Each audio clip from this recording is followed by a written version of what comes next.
Good morning, ladies and gentlemen. We wake up to a brand new world, a world which is filled with some anxiety and uncertainty this morning, and in history will probably go down under a chapter now headed as Trump 2.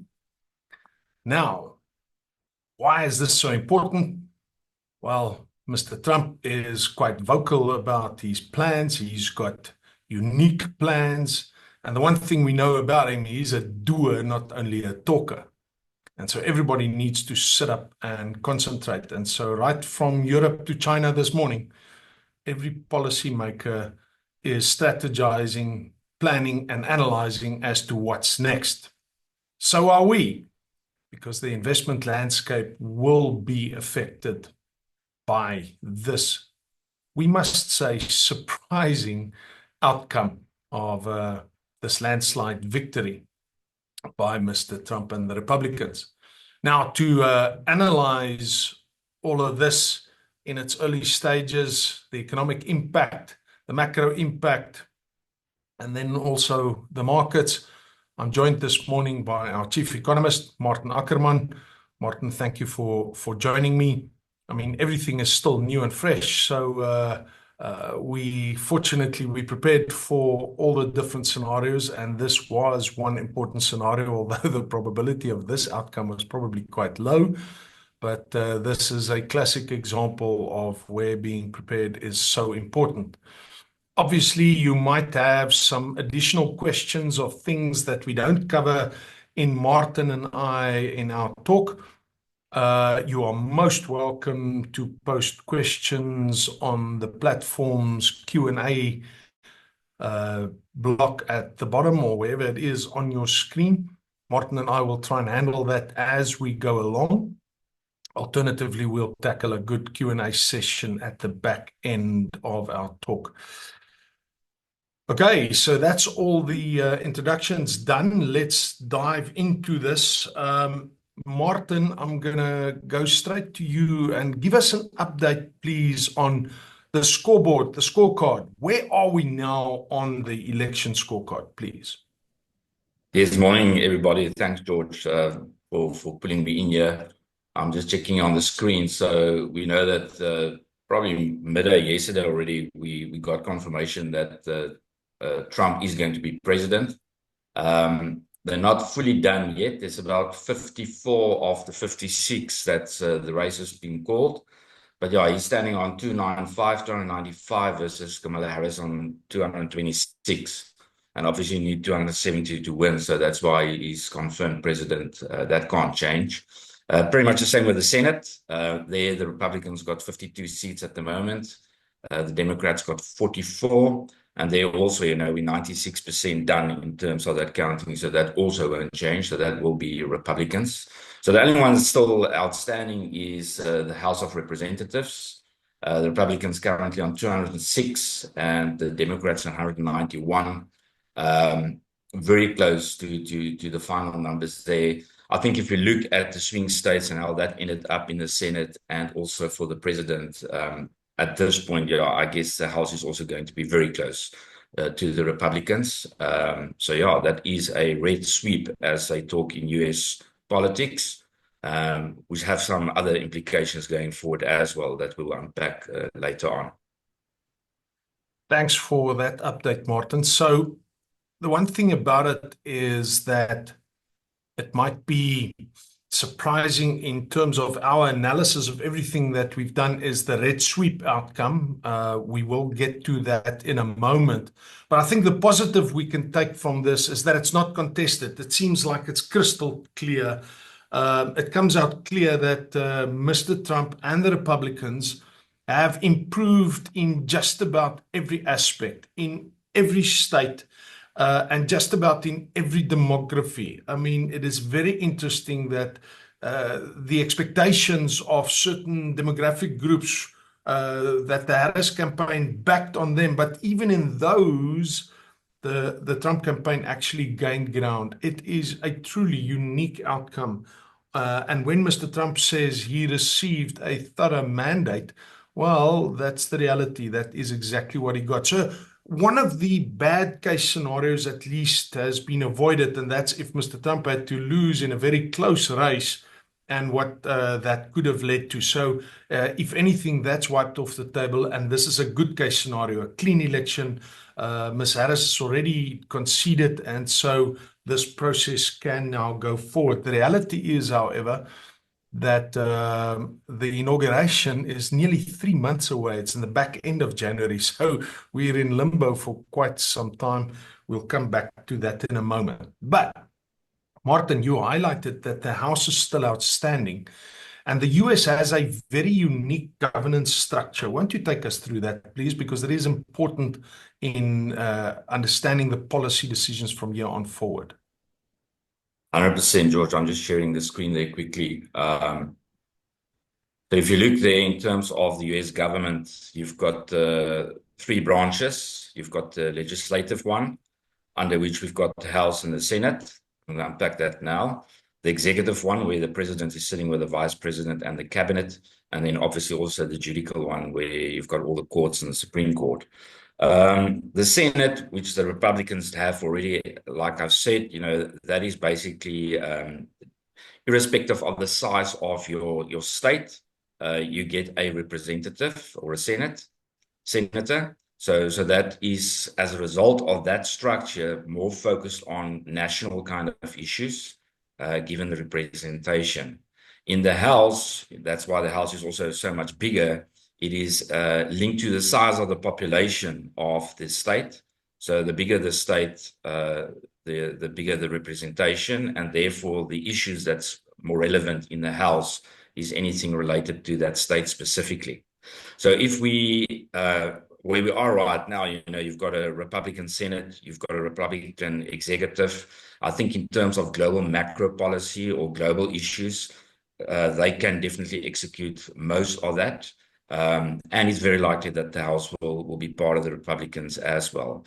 So if if the House ends up to be Democrats, then their real power will mostly be on state issues rather than national global issues. So I think as a starting point, we could probably take it away that the executive branch being Republicans and the Senate will enable them to make a lot of those decisions.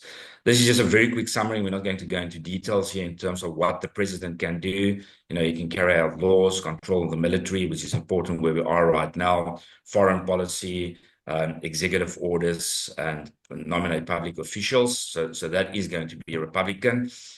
Even people like Elon Musk might end up in his cabinet. We'll see that in the days to come. And then in terms of the House and the Senate, they are more around the laws. But like I've already explained, whether the Senate will deal with national or laws that's applicable to national impact, and the House more on the state, regulations around that, and the likes. So that's a big difference. And that's why I do think, we could almost now stopping talking about scenarios and really just focus on the reality to say, well, it is a Republican sweep.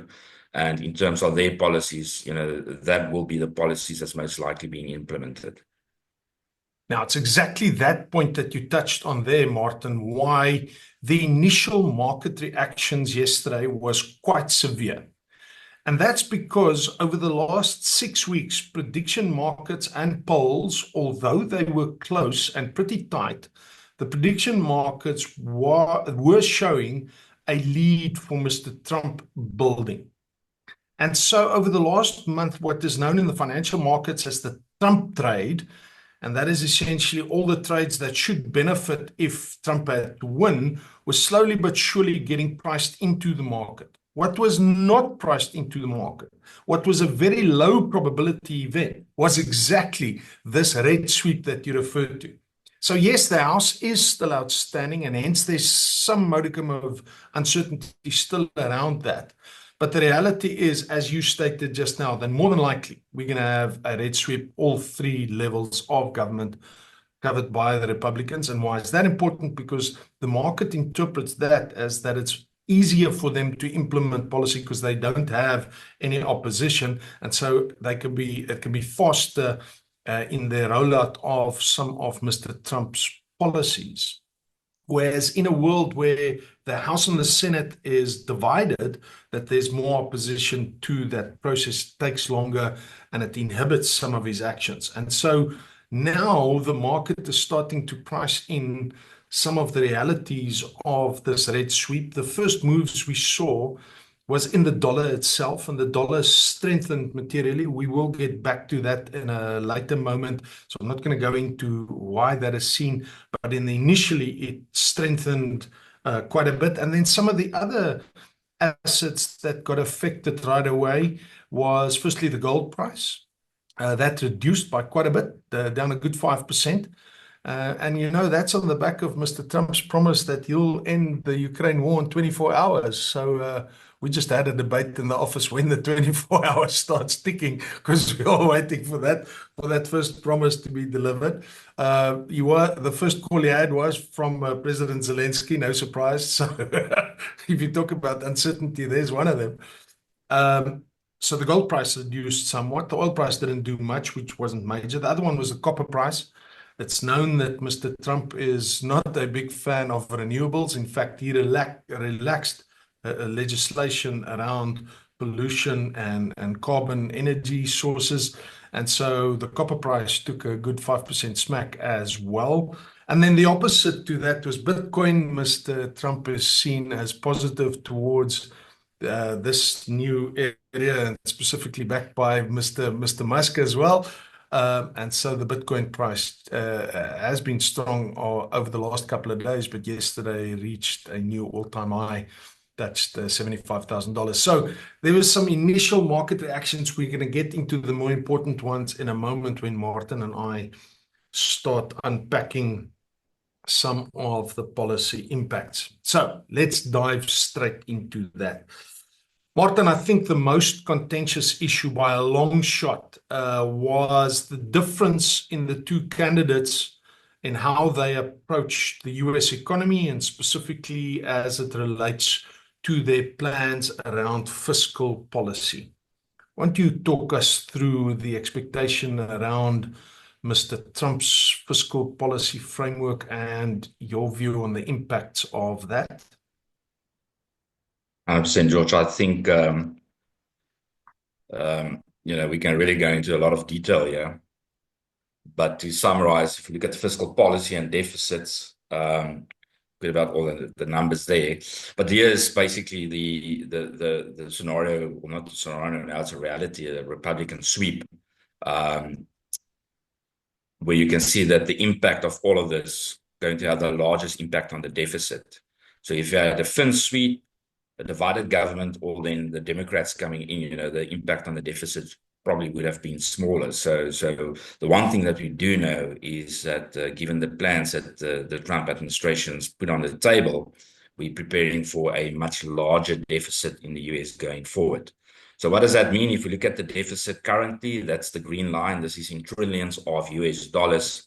Maybe just to take you back in 2016, when Trump came in the previous time, very different environment with a much smaller deficit. So one need to keep that in mind as well when we start talking about the economic impact going forward, and also the market impact, because right now, the deficit is almost twice that size compared to 2016. And here you can see where the expectation is for that deficit to go. We're probably going to get to levels where we've been during COVID, very unusual time with a lot of spend from government to actually get the economy going. And the big question around this is, well, in an environment where he proposed further cutting taxes, especially the corporate tax, short term, that can be quite positive for equity markets, cutting taxes or extending taxes for the wealthy. Where do you get the revenue from to actually finance a deficit like this? Yes, the US will keep on borrowing. So the debt to GDP will increase even further. It's already north of 100% of GDP. This is the big concern. We'll get to the point later on in terms of the potential economic impact. Initially, if you have the money and you spend that, this should be growth positive, because a lot of these policies will support the economy. But the real question right now, and the uncertainty, is in terms of the market impact. So on that, George, maybe what do you see in terms of what the impact might be on specifically Treasury, in financing a deficit like that? Martin, there was two things that come out of that piece of what you touched on right now on the very expansionary fiscal policy implemented via mainly tax cuts to corporates. The first thing is in the equity market, it essentially gives the message that that's his mantra of America first, and so tax benefits flow straight through to corporates. And so we saw uh, the S&P index was up to 2.5%. The Dow, the tech laden Nasdaq was up 2.5%. The Russell 2000, which contains well, the Dow Jones was up 3.5%, and then the Russell 2000, which contains more the smaller cap stocks, the stocks that haven't benefited as much or hasn't performed as well up to now because it's been this AI mega cap tech rally. But the tax benefit is to all American companies. That was up 6% yesterday. Things like Tesla was up 15% yesterday. So, but that's for a different reason. There's a new bromance between Mr. Trump and Mr. Musk. So on the equity front, the tax cuts immediately benefits the whole of America, and we saw that through the entire equity market. Did we see that anywhere else in the world? No, it was a US equity phenomenon. So maybe a bit more about our talk about US exceptionalism going forward, Maarten. The second aspect that you touched on is the important one, is US treasuries. That increased deficit, that larger debt exposure, you showed there how the expected deficit is to rise from something like 0.5% of GDP to 3.5%. But the problem is that it's the total debt to GDP ratio. That debt to GDP ratio now standing at 125% of GDP. That's large if you consider in South African terms. South African one is worrisome at 75%, but remember, we don't fund in dollars, whereas the US has got the benefit of being able to fund in the strongest country in the world, a great benefit to have. So, but that number of 125 debt to GDP is now expected to rise to 140% of GDP by 2035, so now over the next 10 years. That is higher than what was expected before. It is clear that Mr. Trump is happy to fund all this fiscal spending plans of his via new debt. And the debt market showed that immediately. And we had a big move initially where US Treasury yields sold off by 20 basis points. This is the market that moves 2-3 basis points on any given day, moved 20 basis points higher yesterday. And that's on top of a good 60 points that it moved in the build-up to the Trump trade to this election. So a big move. It has retraced some of that since then, but it was an enormous move. Now, in 2022, when US yields sold off aggressively as that, it throttled the equity market and equities took a step back. We haven't seen that yet. We've seen the opposite now, where equities rally whilst bond yields are going higher. So this higher cost of debt will filter through into the economy. That still needs to be reckoned with, but that'll take some time, and we're going to get back to that in a little moment when we talk about short-term interest rates in the US. But Maarten, initially, US equities are a lot stronger on the back of lower tax, and US yields quite a bit higher on the back of the fear of increase in overall debt levels for the US. Now, that's the initial on fiscal policy, but I think the other contentious one is around trade and tariffs. We heard Mr. Trump once say the famous sentence that he thinks tariffs, the word tariff is the most beautiful word in the dictionary. So that just shows you where his focus is. Let's talk about trade and tariffs, Maarten. Yeah, I think, George, if you think about since 2016, when he started with that, that was Trump trade tariffs.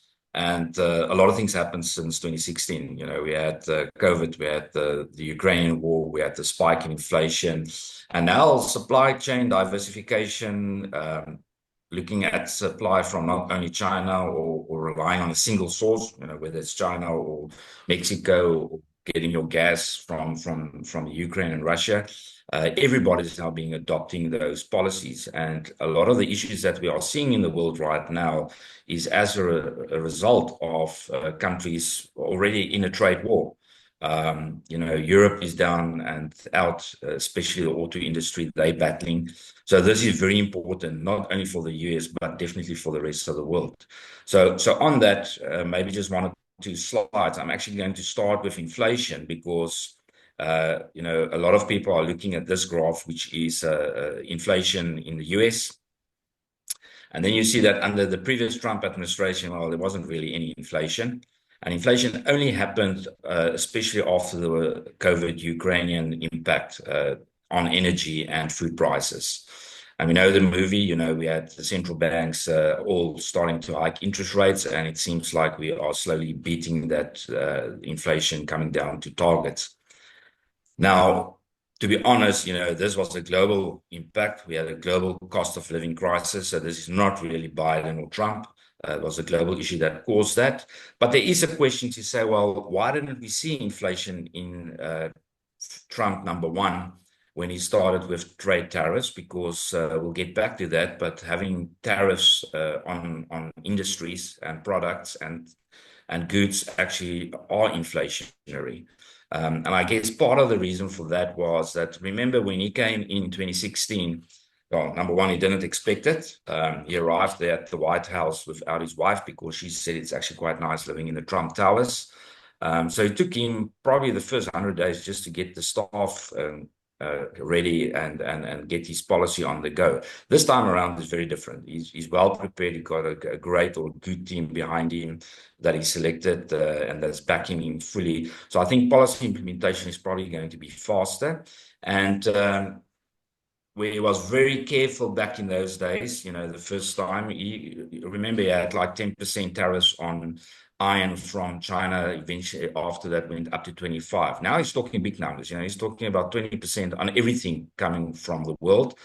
He's talking about 60% from China. He even had a line in one of his speeches about 200% trade tariffs on Mexican cars, because he's concerned about Mexican being used as just a port of entry into the US, but the actual products are coming from somewhere else in the world.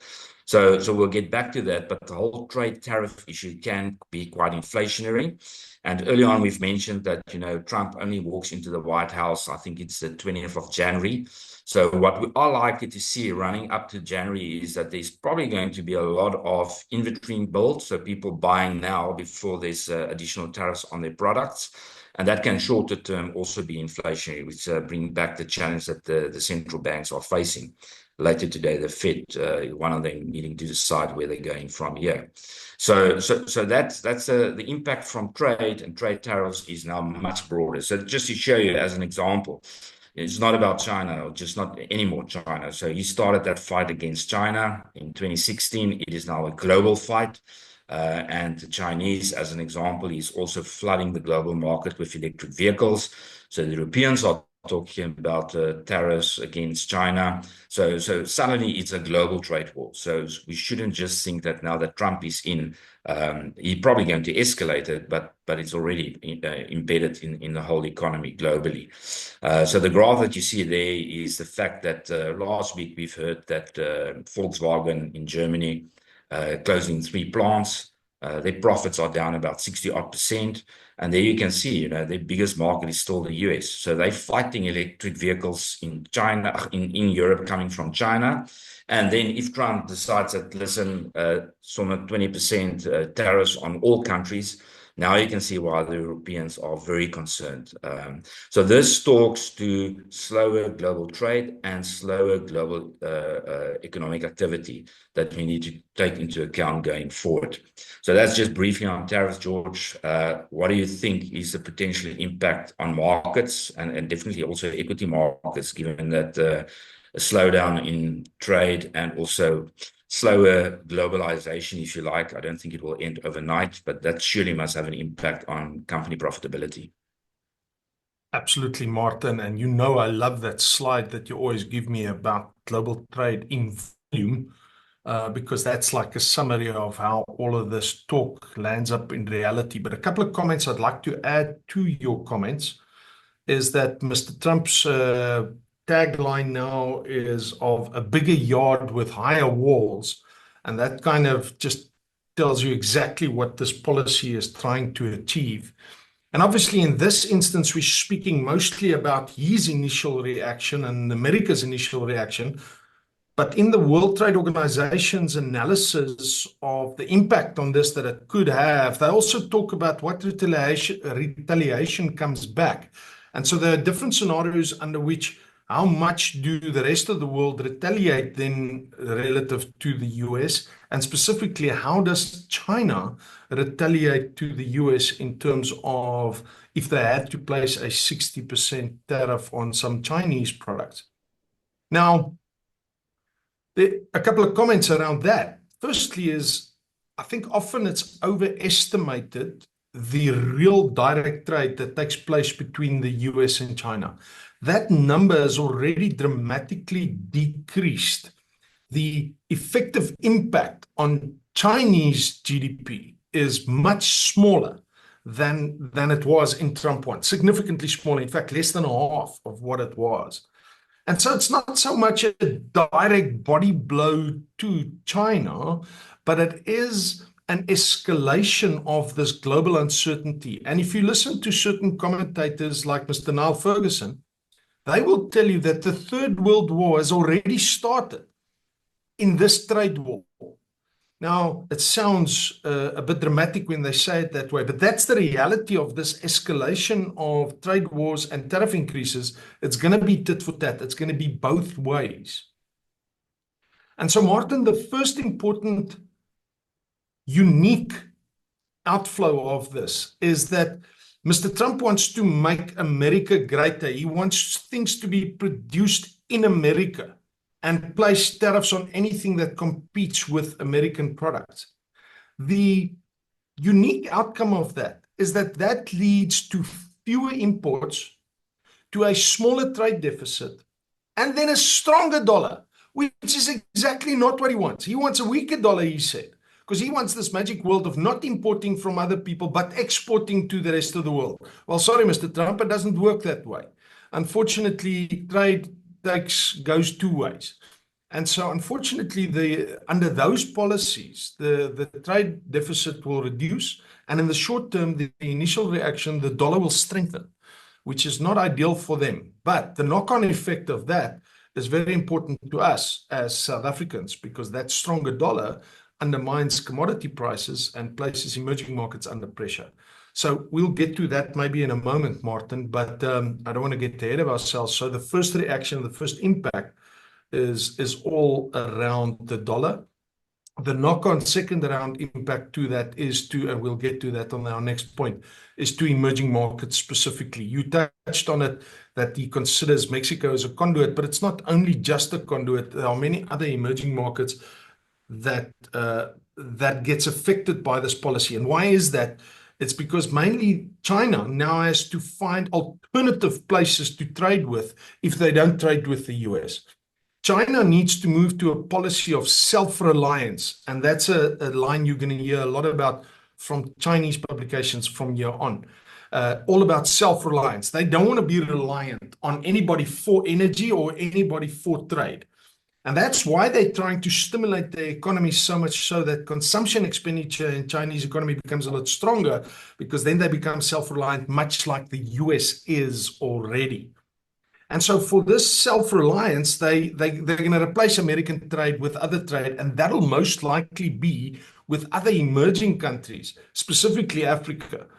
And so it's a totally new world post-COVID as to how these alliances and trade partners get put together.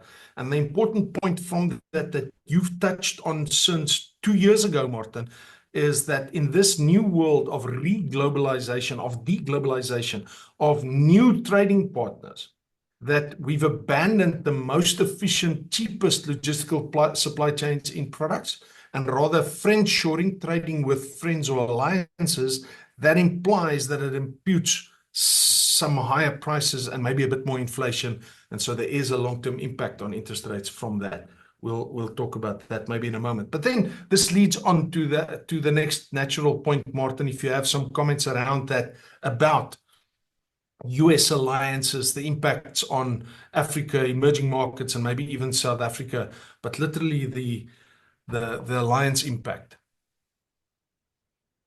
Yeah, George, I think you're 100% right that the old word about China plus one, we could probably say it's also America plus one. So with all of this happening, there's other opportunities opening up.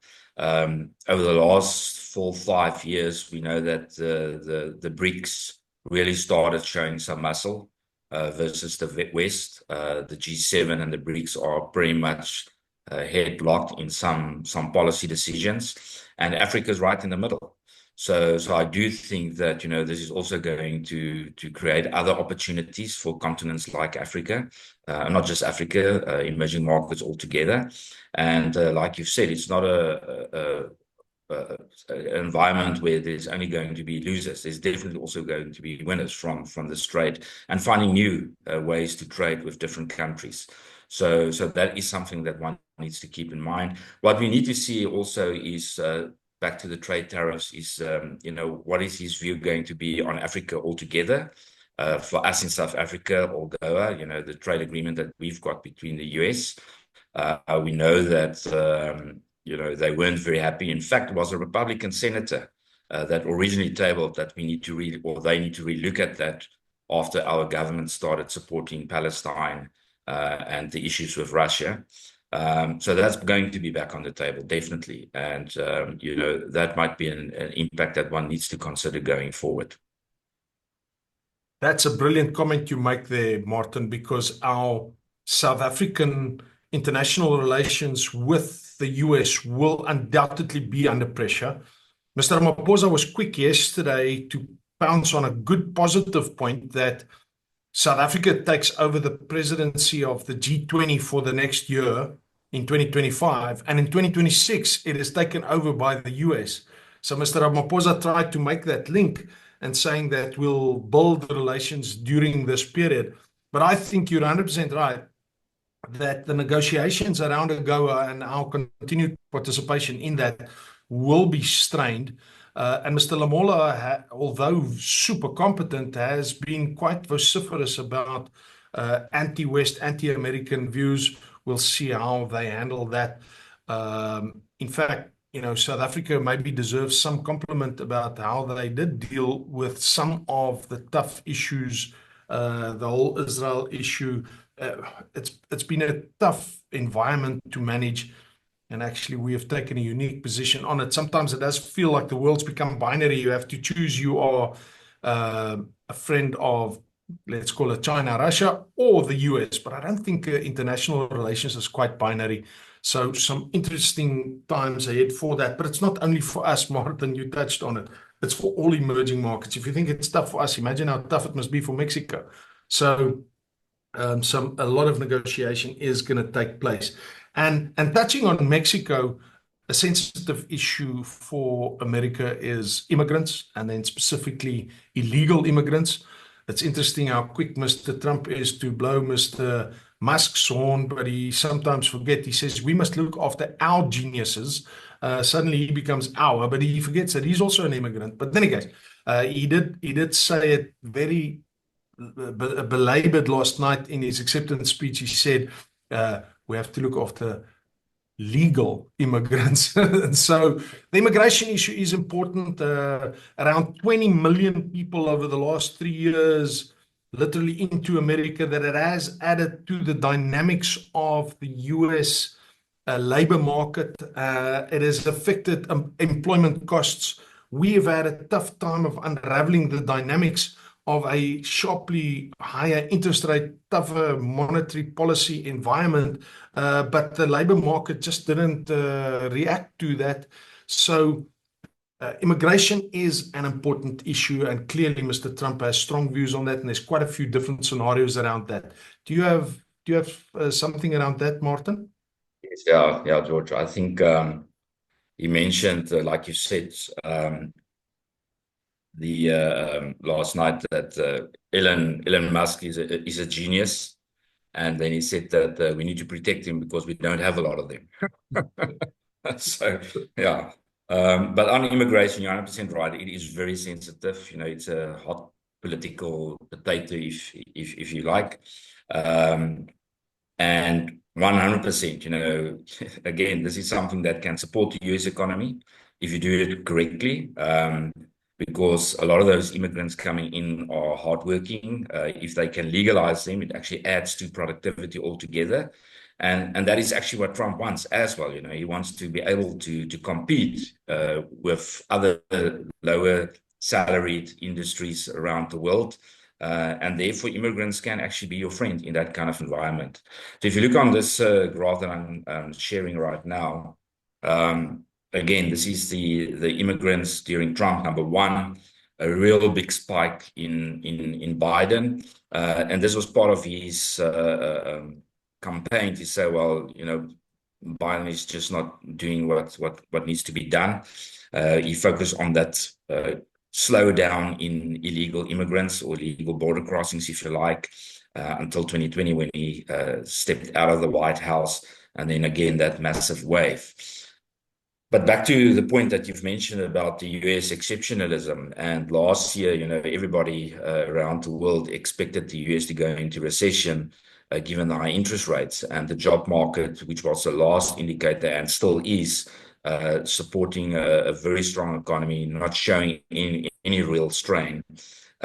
Also boils down to this, where they legalized a lot of these immigrants that added to the labor force in the US.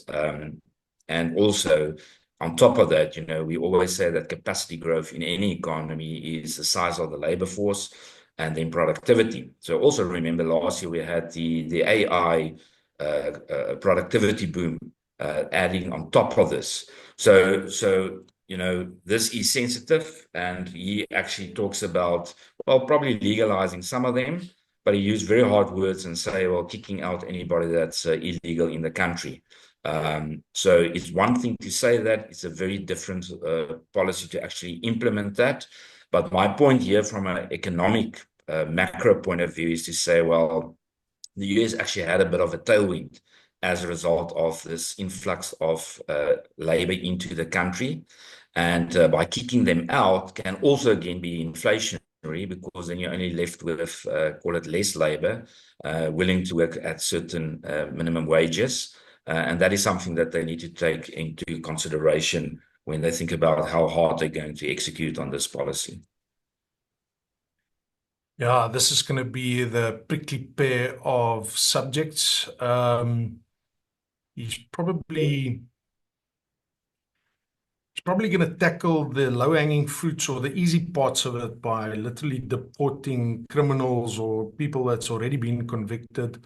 Uh, you know, try and win some points that way. But when it gets to the sensitive portions of population, uh, you know, immigrants, destitute women and children, and trying to deport that, I don't think that'll go down so smoothly. But then again, that's not why we're here. We are here to analyze probable economic impacts and the impacts on investment markets. That's our main focus. We just wanted to unpack some of the many issues that come up with immediately with Mr. Trump, because he is so unique. Before I started here, I didn't see any questions in the Q&A box. I see there's only one now. I invite you. You're more than welcome to post questions there, and we'll get to them at the end. But before we do that, Maarten, let's now get to the nub of this. We want to talk about, you know, what's the overall impact on economic growth? And to ask you that question less than 24 hours after a surprise election outcome, I know is unfair. But then I know you analyze the whole world in different scenarios, and we do gets supported by various research services, many of whom also do that type of analysis. So our late night preparations for that, surely you've got an idea already as to most likely impacts on, and now we want to focus our mind a little bit further, a little bit broader, maybe a little bit longer on economic growth and inflation. Yeah, George, I think, just we went on the road the last couple of weeks with the Client Connect, all our client presentations around the country. Clients will recall that we spoke about our view on global and South African growth for the next 3, 4, 5 years. And without the certainty around the US elections, we already said that the world is entering a very slower growth environment.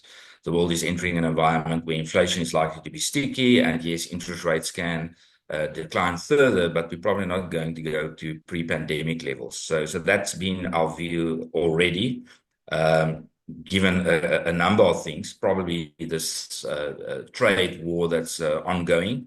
And like we've unpacked, is not just US-China, it's now a global thing. That's one of the reasons. The other reason is the geopolitical challenges that we face. So we're already preparing and being prepared for a slower growth environment. But let's just quickly look at some of the possible scenarios or impacts going forward. And this is now for US-specific growth. But if you look at this, it's not too fast there. So this is work done by Capital Economics, and they look at the policies that we just discussed. There's a long list of policies that's on the table from the Republicans. I think the biggest ones that we unpack now is the trade, the immigration, and the fiscal.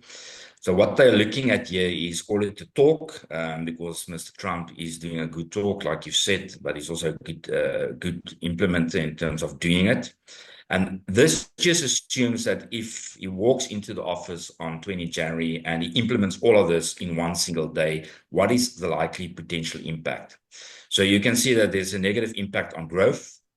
Like I said, fiscal is always a positive one because they're going to, let's assume they get the finance and the taxes and the revenue that they need to run that fiscal plan. That support is a positive to growth. But net, these policies on day one is actually going to take away some of the potential economic growth. Net is also a inflationary play. So we spoke about that. Trade is longer term having an impact on inflation and prices. I've mentioned just now about the immigration, that you're actually removing some of your cheaper labor as a result of that. Fiscal is inflationary. So we're talking about slower growth, slightly higher inflation, and on the back of that, the Fed response is probably slightly higher interest rates. But this is obviously not going to happen. You're not going to be able to implement all those policies in a single day. So we're going to see that those policies are being implemented during the course of 25, and some of them even later in 2026. But the direction is the same. So the takeaway from this slide is to say, when we spoke to you at the Client Connects, we said slower growth globally, but the US is a big part of that, and they trade with the rest of the world. So if anything, these policies over the next 3 years will probably add to that scenario to say that the world is going to be stuck in that environment of slower capacity growth. Remember that the numbers that we quoted was going from about 3.5% over the last decade to now 2.5%. So that might go down a little bit further to about 2%. So it is not a no growth environment. That's very important to understand. But this is a headwind for growth from in terms of implementing these policies.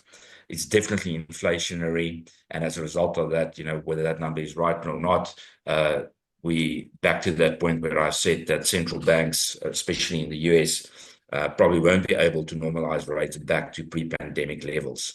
So macro summary before we jump into the different asset classes and what markets are going to do longer term is in line with what we said before, slower growth globally, but definitely also in the US. They're creating their own headwinds now, which they haven't had last year, slightly inflationary.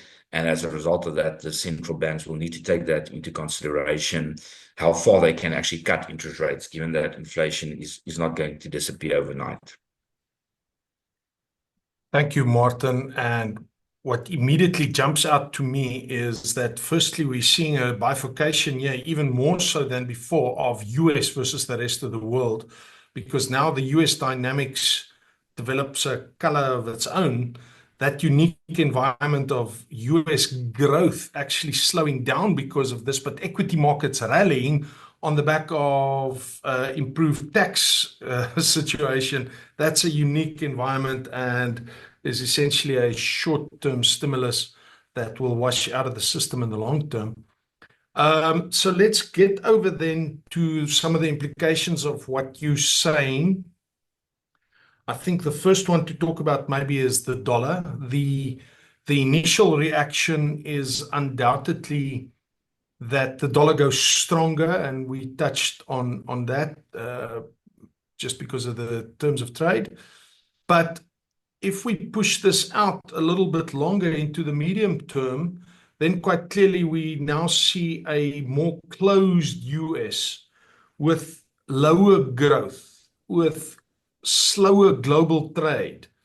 That is not an environment in which the dollar really rallies. In fact, that erodes the dollar through time. So this shows to me that short-term dollar strength, but that the dollar will be looking for a peak.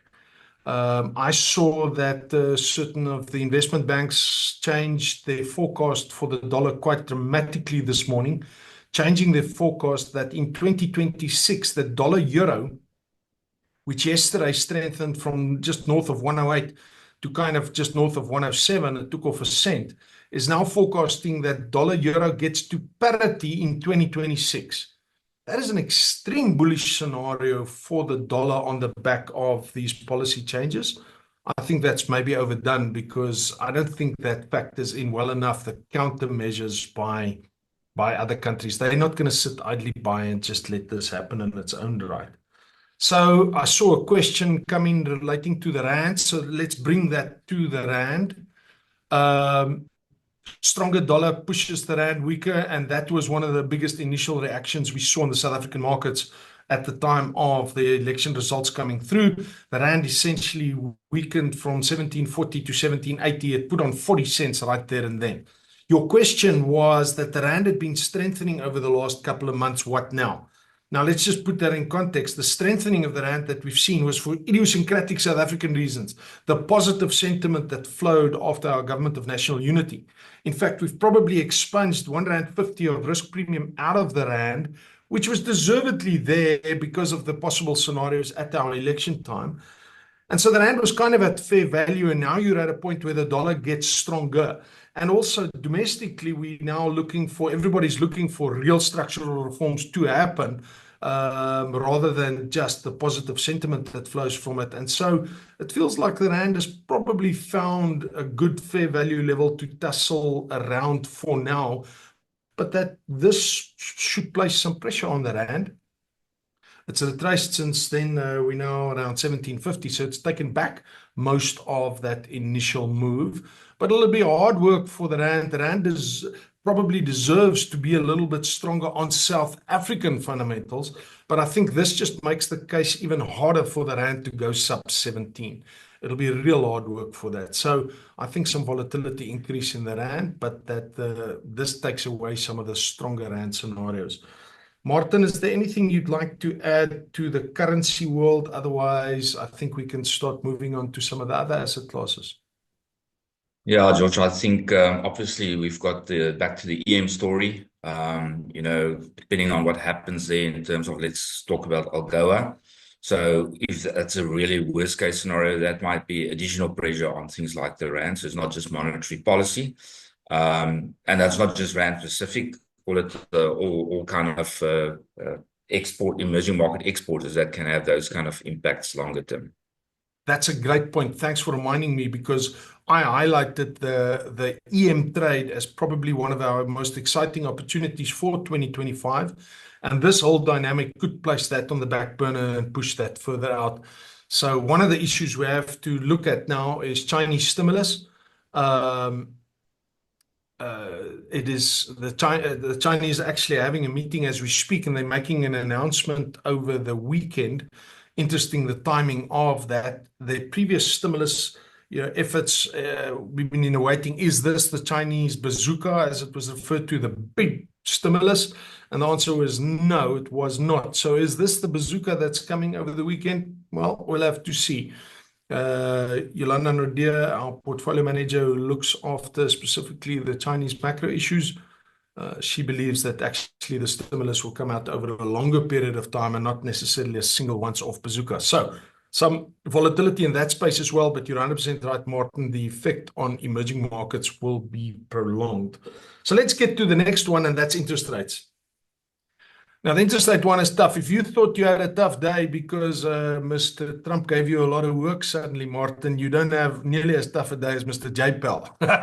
He's in the FOMC meeting right now, and the US Federal Reserve have to make an interest rate policy decision and announcement this evening.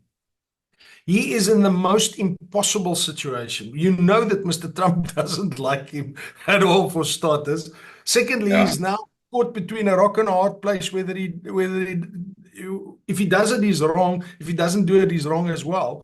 Because if he cuts interest rates now, they're going to say he's politically influenced by Mr. Trump. If he doesn't cut rates, Mr. Trump will do flick-flacks all the way to Russia.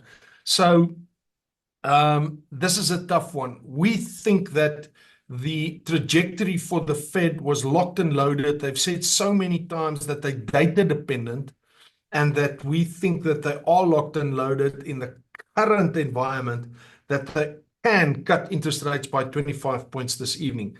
But that's the easy part, because then he's going to have to face the questions afterwards, and they're going to pound him with questions around that.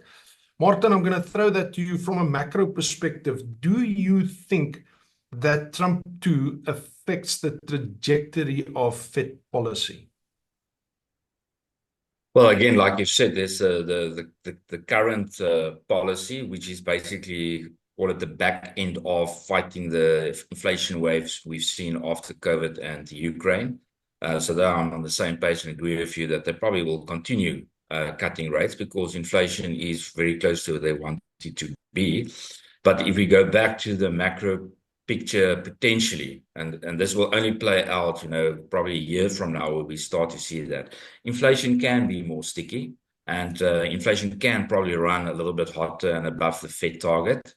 So I think going forward, and they probably will start taking that into consideration today.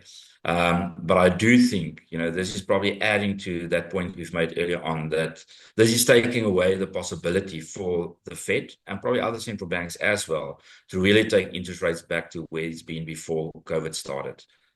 Given that a lot of the policies will be inflationary, not saying they're going to hike, but they probably might cut less than most people expect at this point in time. Now, that's a big turnaround if you think about it, that when we came into 2024, the market priced in 10 interest rate cuts in the US during 2024, and we said that's insane. Well, we've had 50 points, which is essentially 2, and we might have one more tonight. That's 3. So it just shows you how the market's repriced. And now you're saying going forward, there might be even less still. There was another 4 cuts, another % of cuts priced into 2025. That now becomes contentious whether that happens. So I think the next one is bond yields. Bond yields have repriced quite aggressively. US 10-year yields, that was as low as 360, and in the build-up to the Trump trade, that went up to 445. So, it's priced in 85 basis points of increase already. Maybe a little bit more in that, but I think this is priced in. So if anything, there's a good chance that these maybe offer an opportunity right now, but we'll have to assess the aggression with which the bond markets reprice this new policy environment and the fear of rising debt and inflation prices. When it comes to South Africa, our equity market had the benefit of a dramatically improved sentiment, still decent and healthy, reasonable earnings and earnings expectation numbers. So we had a nice rally post GNU. For that to continue, we would need to see a bazooka Chinese stimulus effort, commodity prices improving, and nothing negative from all of this towards South Africa. But I think the hurdle for South African equity performance from here further on is probably a bit higher and a little bit tougher. Maarten, that kind of touches on all the things I had jotted down, which we should discuss. Is there anything you want to add to that? Otherwise, I'm going to go to some questions. No, I was also thinking, I'm just looking at the questions here, George. Okay, we handled the rand question. There was a rand question. The next one was in gold and copper. Came down because he's not pro renewables. Does that bode well for PGMs? Well, if you're talking auto manufacturing, then yes, it should bode well or better for PGMs. But I think that's a slower process because EV sales, electric vehicle sales, have been under pressure the world over. And so in this environment, PGM and platinum prices specifically have improved quite a bit of late, and the prognosis for that probably a bit better. But we literally walk into a meeting to discuss every single thing in the world as we walk out of this webinar, and I'll rely on my equity and commodity team to tell us about that. So we'll publish more about that. My initial feeling is that yes, it does bode better for PGMs. Maarten, the next question, maybe you want to try That's and... about potential impact on energy prices. If there's a reverse of Biden-Harris energy production policies. Yeah, that's in the mix as well. Trump said we're going to drill, drill, drill. So in terms of that, they're already self-sufficient from a oil point of view, which again, talking about their support to some of the tension globally. They've got less reason to be involved in the Middle East these days, given the fact that in the old days they were there for energy supply. So yes, that kind of policy is definitely probably a tailwind for the oil price. And then just keep in mind, generally speaking, but if we're going into a slower global growth environment, that's normally calling for softer oil, less demand for oil. So I think, yeah, if anything, this environment potentially can create an environment where the oil price doesn't need to run away to the upside, probably at these levels or even a little bit softer. I agree with that. Maarten, that concludes my thinking and questioning to you around the global macro issues for the information we have today. I will leave it over to you to wrap this up. Thank you very much. Yeah, George, I was sitting here thinking that I remember the days so well, 2016, pretty much like we're doing now, the Trump election back then. I was actually in Pretoria doing a presentation that morning to our clients. And I walked in there and Jaap asked me, did you change all those slides? And I said, unfortunately not, because that's not the way we invest. And if you think back to that movie that we've seen, the US economy kept on growing, markets kept doing well on the tax cuts that he's implemented. So there's definitely a lot of uncertainty. There's definitely a lot of challenges ahead. And like I've showed that the world is probably also in a tougher position compared to 2016. But for us at Citadel, we just keep on investing like we did for the last 30 years. We make sure that we've got portfolios that is well diversified, weather-proof for whatever scenario might play out. For our cash flow clients, sticking to that cash flow analysis, because that's really where the benefit comes from. So for us, it's more to look at the world, and politicians come and go, but we need to understand what the economic landscape can look like. And I think we've unpacked that, a lot of this landscape that we're dealing with now, it's been developing in any case over the last 8 years plus. And our portfolios, as we stand today, is positioned for that. But like you've said, just after this, we will walk into a meeting where we look more at the tactical place in this longer term investment environment of ours, where we need to deliver on our client promises. There's always opportunities. And I think the takeaway from this is that there will be shorter term opportunities, not only in SA, all around the world.